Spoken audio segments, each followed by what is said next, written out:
Atheists melted down last week when I ventured into a discussion on the sacred cow of evolution.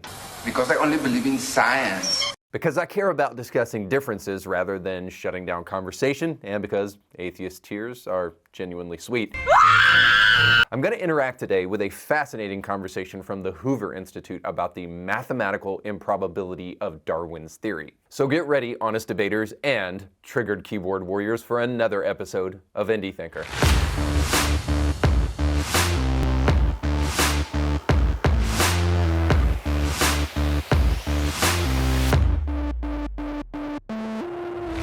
Welcome to the show. My name is Reed Uberman. Don't forget to like, share, and subscribe. Today I'm going to try to do what I do every week on the show to show that there are reasons for the faith and that the faith can be reasonable on a host of different issues, especially as our culture gets weirder and weirder. Now, one of the things that is impacting culture today is the lack of fathers in homes, whether it be through absentee fathers or the physical absence of fathers in homes. And if you've watched the show in the past, you know that we are in the process of filming a documentary right now to kind of tackle this issue. So I have a special guest that wants to bring a word of encouragement on this issue. So check it out. Hey everybody, Victor Marks here. I just want to tell you there's a great opportunity for you to join us in producing a film called Fatherless. They're intentional forces which we know are demonically inspired that are destroying the nuclear family. Listen, I've been helping kids for 20 years and seen them locked up as young as 8 years old, and we've rescued kids out of the most horrific situations of trafficking. And it all boils down to this, in my opinion. It's a lack of fathers in our homes.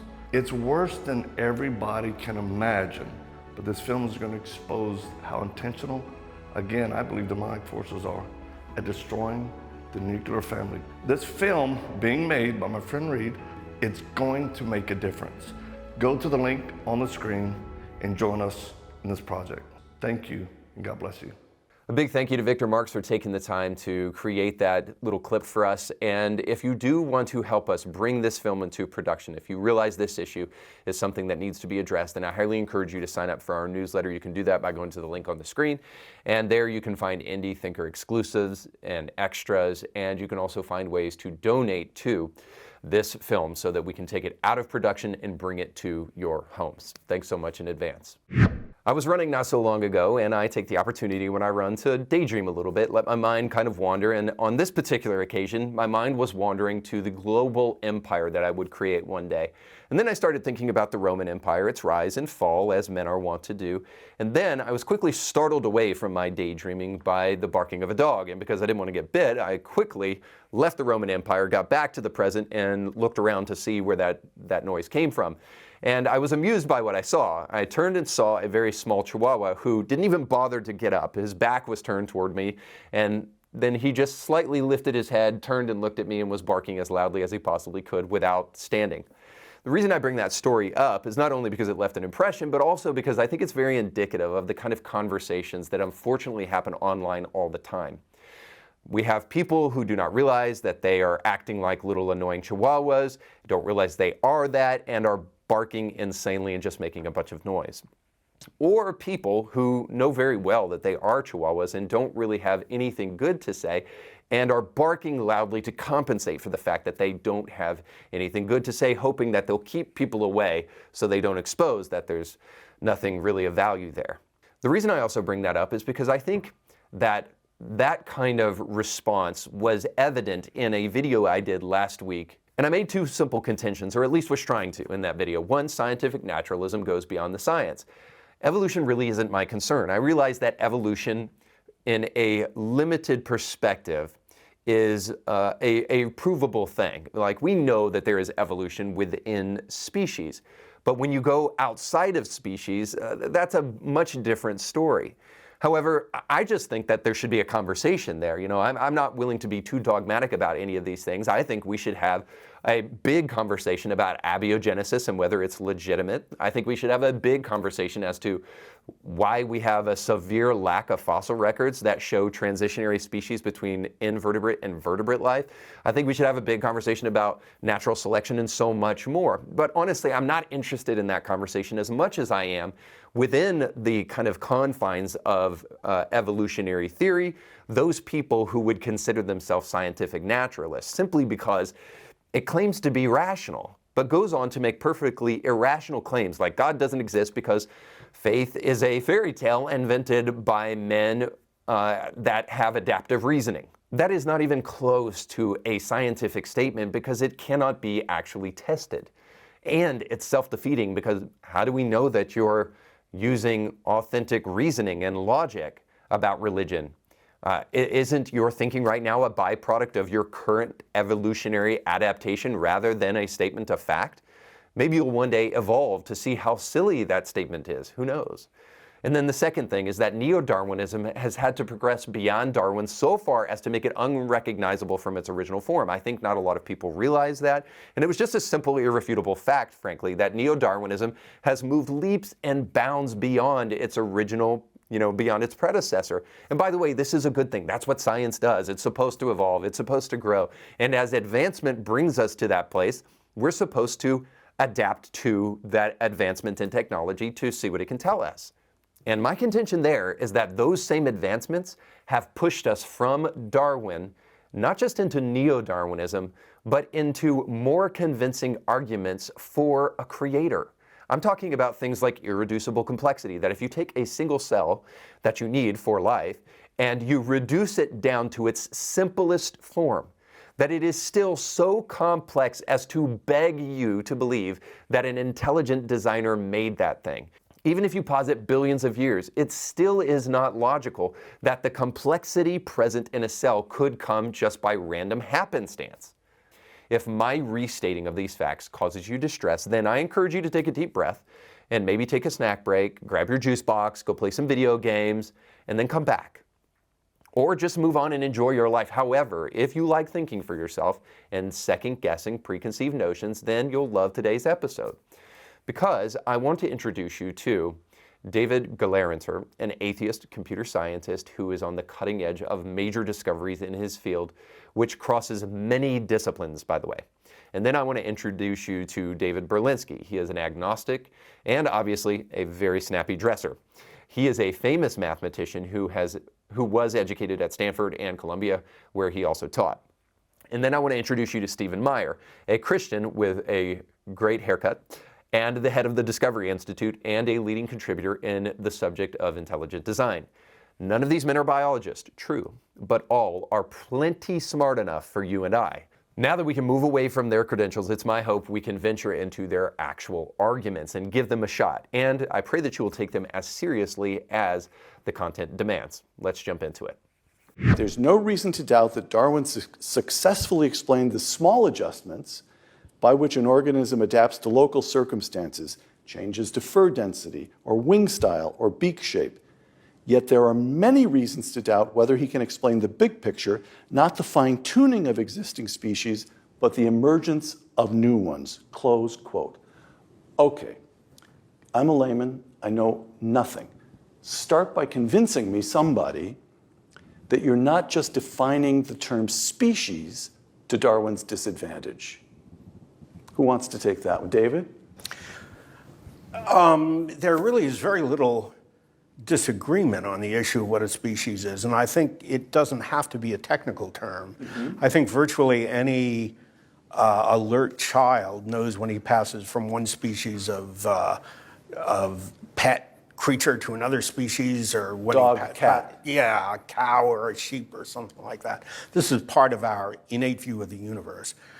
Nobody wants to define anything to Darwin's disadvantage. I think you're looking at three scientists here, and I think every one of us has appreciated, and I am speaking only for myself, but I'd be surprised, appreciated the beauty of what Darwin did. It certainly was no joy to conclude that Steve was right. It was no joy for me to give up a beautiful theory, and one that was such a Why was it beautiful? Beautiful is aesthetic, so there's something subjective about it, but explain that. Why did Darwin strike you as beautiful? Each year of my life, I am less convinced that there is anything at all subjective about beauty. Oh, really? The fact that here we are in Florence, and every single person in the city wants to see the Michelangelo self-portrait I mentioned to you, and the slaves in the Accademia, and the great paintings in the Uffizi. People come from all over Asia People come from Africa, they come from all over the world. There's spectacularly little disagreement. I mean, there's disagreement about theorems and topology also.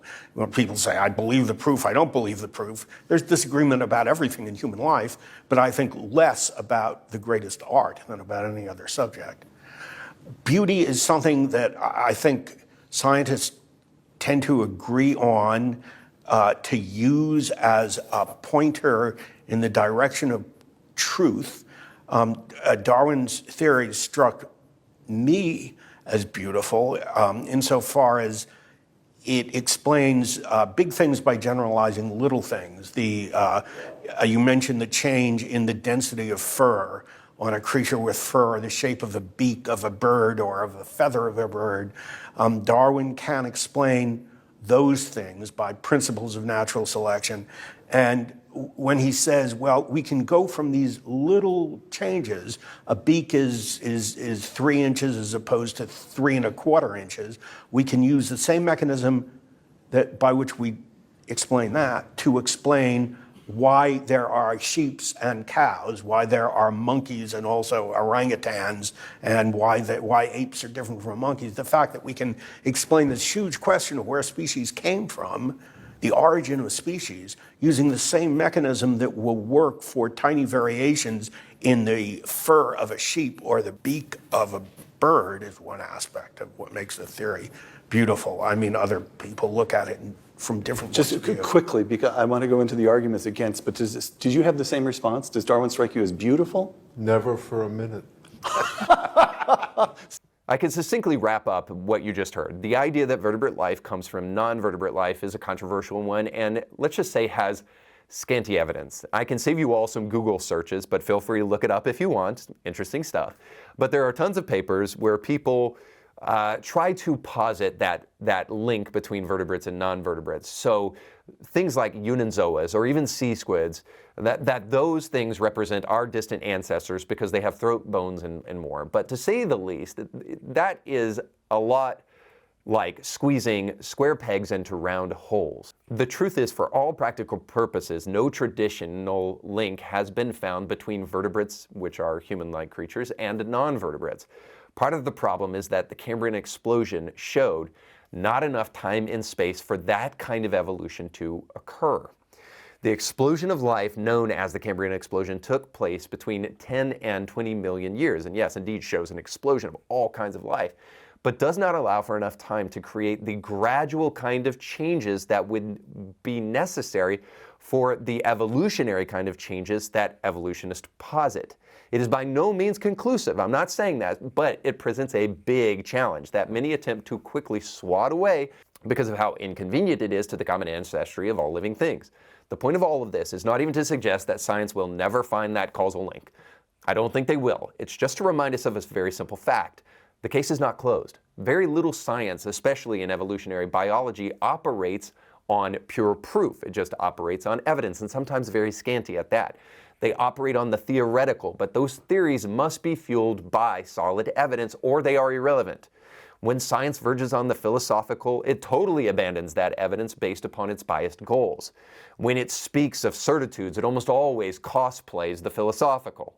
The follow the science mantra and the trust the experts was nothing more than a way to make people blindly follow and make sure that we don't have any conversations on subjects that actually really demand our attention. Now, I'm going to say something that will ruffle some feathers, but why stop now? There are scientists, not all, but some scientists in the realm of origin of life science that use this same kind of tactic to shut down conversation rather than to engage thoughtfully with things like intelligent design. The truth is, the more complex life gets, the more legitimate intelligent design becomes. And origin of life scientists push that all away. And I'm going to tell you something that famous Tilden Award-winning chemist Lee Cornyn famously said.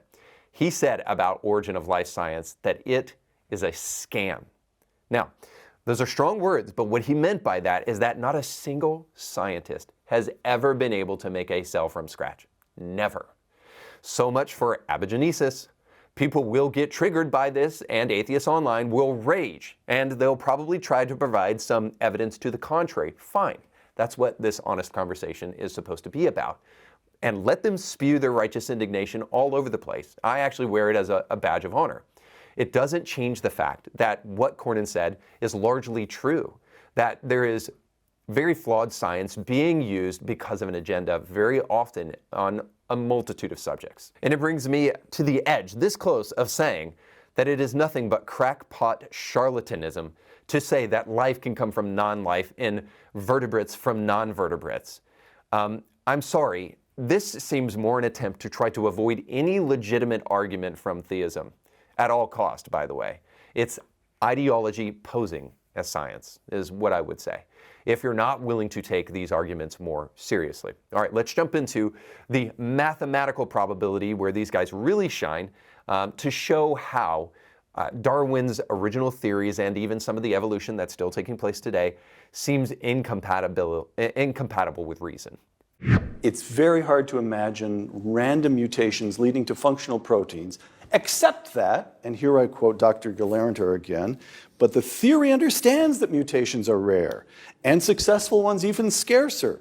Darwinism knows this. To balance that out, there are many organisms and a staggering immensity of time. Your chances of winning might be infinitesimal, but if you play the game often enough, you win in the end. Correct? That's the theory. And that's the question. Do you play it often enough? There's always an often enough, and the question is, does the history of life with which Darwin was concerned allow you enough chances to make it at all probable, let's say, or even possible that you'll hit on one, statistically, that you'll hit on one of those amazingly rare necklaces that folds up into a protein that can be stuck in a cell and actually doing anything. I'm not a biologist, and so I look at this and say, yeah, sure, there's enough time. You know, there's been a lot of creatures on Earth, and life has gone on for a long time. But when biologists look at this and try and nail it down and figure it out, try and make a guess, try and use heuristics to make a guess, like using the number of total bacterial lifetime as a measure of the number of total mutations we're playing with. The point is, from whatever angle you come at it, the answer is no, there has not been enough time. The number of throws we've had is too puny even to talk about. It doesn't even approach puniness, and certainly is nowhere near reasonable. So we would get that if we had a reasonable time, but we don't. We didn't. We haven't. So let me just be very explicit from my little Winnie the Pooh bear-sized mind. You are saying that Darwin is unlikely it's unlikely that species arose the way Darwin said, or you are saying it is impossible. Darwin was just mystic, lovely man, beautiful idea. There's hardly a difference. There's hardly a difference. Unlikely, impossible. We're talking about odds that are so prohibitive. If you wish to say it's impossible, fine. I'll defend you saying it's impossible. If you wish to say it's highly unlikely, I'll be in your corner as defense attorney as well. But there's no practical difference. We've known about these things for hundreds of years. Right? You get 1 million monkeys at 1 million typewriters, all of them typing at random. We know they're not going to produce the collected works of Shakespeare in anything like a reasonable amount of time. It's like that wonderful episode of The Simpsons. Do you remember it? Mr. Burns has 1 million monkeys typing at 1 million typewriters. They're going to produce the greatest novel ever written. He pulls out one sheet of paper and says, it was the best of times, it was the blurst of times. It was the best of times, it was the blurst of times, you stupid monkey. Stupid monkey. Or to put the discussion down even lower, the Jim Carrey film, where he's trying to get a date with a young lady he fancies, and she tells him to go away. He says, well, what are the odds a girl like me and a guy like you could get together? You know, not good. And he says, what do you mean, not good? Well, like 1 in 100? And she says, like 1 in 1,000,000. And then he says, but if there's a chance. So you're telling me there's a chance? Yeah! Did you know that Richard Dawkins has his doctorate in philosophy? Not in zoology, chemistry, biology. The reason I bring that up is because a lot of people, when they saw me share this link as kind of evidence for where I'm coming from, they immediately got up in arms and said, these are a bunch of mathematicians and a philosopher. What do they have to do with chemistry and biology? Hopefully by now you can see what they're after and why what they have to say matters. Because they are computing large odds, and it is necessary to do that on a computer. And Gelernter is probably one of the best guys for that job, since he is a leading computer scientist. And when he took the opportunity to factor in the odds of life being created on this planet by random chance, on the other end of that computation, he came out as a skeptic on Darwin. And I'll bet you'll never guess what happened after he came up with those findings. 1 million smear campaigns to tarnish this good man's name, simply because he ventured into apostasy as far as the scientific community is concerned. I want to suggest something here, and that is that atheism is immature. Now, I want to be careful. I am not saying that all atheists are immature, and there are tons of smart atheists on the planet. Trust me, I know. I'm simply saying that atheism does have an appeal for younger people because it is destructive in nature. It doesn't prove anything, it only disproves things.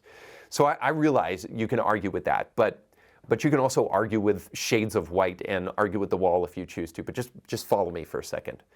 Why would anybody care if me as a theist posits the creation of the universe using intelligent design, or tries to posit some of the holes that we find in evolutionary theory?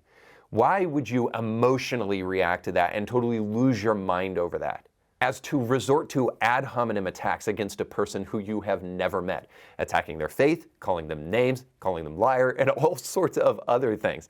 Honestly. I mean, look, the older I get, the less time I have to waste time on things.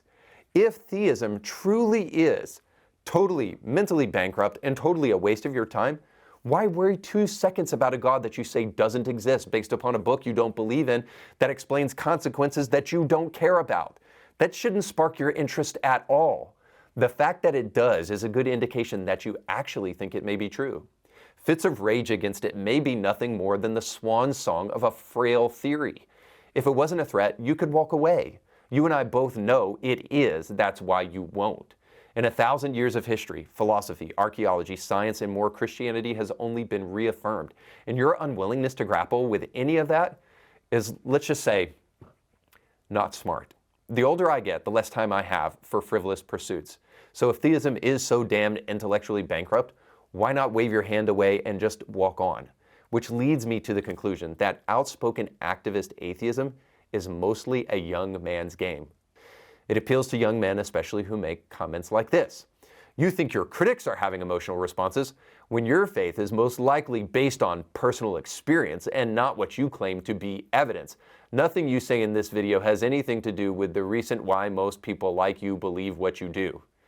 Okay, beyond the incoherent English, here's a typical immature notion that you disagree with me, so you must be stupid. It's an easy way to kind of like shoo away uncomfortable new information. All to say, this math against Darwinism should be a concern, and it's time to take it seriously. I don't know the ins and outs of all of these computations, and I wouldn't pretend to know. I'm just purely making a common sense proposition. It would take astronomical odds to create life by chance. That deserves at least some thought before you flood the comment section with nuh-uhs. All right, let's go to one final clip where Gelernter makes his most audacious claim. Darwinism is no longer just a scientific theory, but the basis of a world view and an emergency religion for the many troubled souls who need one, close quote. Now, lots of people have invested lots of energy in discrediting Dr. Berlenski and Dr. Meyer over the years. You, Dr. Gelernter, are a professor of unquestioned competence and achievement in computer science. And computer science is with it, baby. It is right at the middle of the new world we're creating. It's technocracy. We don't have to ask ultimate questions. We just have to deal with zeros and ones. It's totally rational. It's producing a cornucopia of new wealth. And now Gelernter goes over to the other side? He's been with us all along. So what's the reception been traitor at New Haven and in your profession, in academia? I mean, that's a serious question. What's going on? Okay. I have to make a distinction between the way I've been treated personally, which is in a very courteous and collegial way by my colleagues at Yale. They're nice guys, and I like them. They're my friends. On the other hand, when I look at their intellectual behavior, what they publish, and much more important, what they tell their students, Darwinism has indeed passed beyond a scientific argument as far as they are concerned. You take your life in your hands to challenge it intellectually. Yes. They will destroy you if you challenge it. Now, I haven't been destroyed. I'm not a biologist, and I don't claim to be an authority on this topic. But a book review is not the same as a book. It's sort of a satellite around the book. Anyway, it remains the case that I have nothing personally to charge my colleagues with. But what I've seen in their behavior intellectually and at colleges across the West is nothing approaching free speech on this topic, is a bitter rejection, not just a sort of bitter, fundamental, angry, outraged, violent rejection, which comes nowhere near scientific or intellectual discussion. I've seen that happen again and again. I'm a Darwinism. Don't you say a word against it, or I don't want to hear you, period. Which proves that you're attacking their religion, in effect. I am attacking their religion, and I don't blame them for being all head up. It is a big issue for them, unquestionably. So is neo-Darwinism a religion? I honestly don't think so. But when it converges with the philosophy of scientific naturalism, I think it does. I think that there are a group of people outside of the comment section now in universities and in the academy, in the sciences, who when anyone brings to them a divergent theory that gets close to intelligent design or to theism or anything else, when people bring that to many people in the sciences, they are absolutely indignant to the point of emotionally irrational, and they will do whatever it takes to silence and cancel all of those voices. It has happened in the past with people like Guillermo Gonzalez and many others. So when it gets to that level, I think it does become a kind of activism of sorts rather than a real science. When you see bitter, acrimonious, and contemptible behavior as you do in the face of theistic arguments for life, you have to ask why that exists. And I have a wild theory. I believe that there is something to the accusation of Gelernter that Darwinism or evolution more broadly has become a religion for people, especially in the scientific naturalist community. The wild responses I received can help evidence that a little bit, but beyond that, I can't help but see a connection between the New Left and many scientific naturalists in this simple way. In a nutshell, the woke mind virus is the desire to destroy Western civilization, either in total or in part. DEI, ESG, CRT, and even the trans cult is nothing more than an attempt to destroy normative society. The way this often operates is through a contingent of people who flood institutions for the purposes of implementing their activism. Their activism is then disguised as something else, and in this case, science, and then used to tear down fundamental building blocks of Western civilization. Now, Marx was overt in this very thing. He said this: to destroy Christianity, we must first destroy the British Empire. See, Marx hated Christianity not because he knew that he was smarter than the faith. He hated it because it was standing in the way of his revolution. And Western civilization was one of those things that needed to go away so that his revolution could come. And this is a moment for brutal honesty now, because I understand that there will be initial resistance to this. So here's my question. Are we to believe that there is absolutely no atheists who are dogmatically using their science to try to push their anti-Christian agenda or tear down theism? No one has any ulterior motive at all, especially when the evidence continues to push us toward intelligence. So James Tour, a Christian scientist, arises at Rice University, and he is the only Christo-fascist trying to influence sciences for his fairy tale god, which I don't believe, by the way. And there is no atheist counterpart doing the exact same thing. If you truly believe that, then you have more faith than I could ever dream of having. And, by the way, I have some real estate to sell you, and it's very, very expensive. This is a hard pill to swallow for some because there was a time I couldn't say this. But science has pushed us closer to faith in God, and it's only a matter of defining which one. Forgive me for wanting to step in and say, I think I can help here, guys.